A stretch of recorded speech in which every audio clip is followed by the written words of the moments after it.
What's up guys, welcome back to another video. Today I have finally secured another donor Zune to use for parts to fix the broken Zune Originals Zune HD that we took a look at in the last part of this series. I know this video is a long time coming, so without further ado, let's get to it.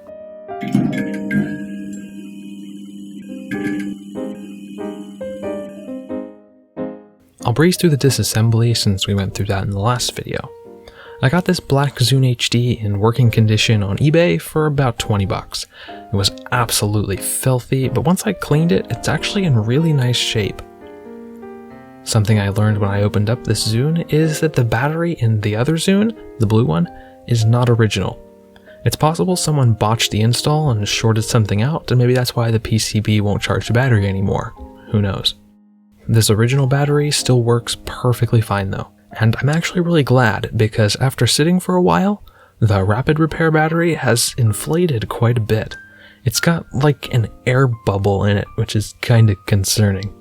I'm really glad I didn't put this battery in the Zune Originals Zune, because if I had, it probably would have bent the back casing as it ballooned out. This is really disappointing because this battery was not too cheap. Anywho, after taking stock of what I had, I made a bit of a course change.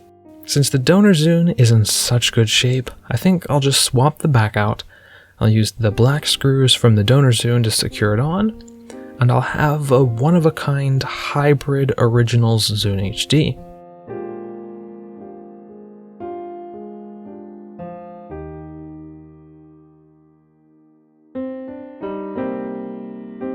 Overall, I quite like the way it turned out.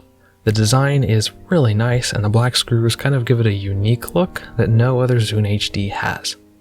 I'll keep the front of the blue Zune around though, and who knows, maybe we'll revisit this one day.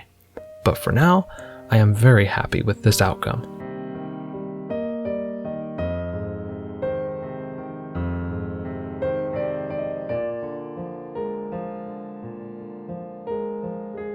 As always, thank you guys so much for watching. If you liked the video, hit like, get subscribed, and ring the bell so you get notified when I post new videos. And I will see you guys in the next one.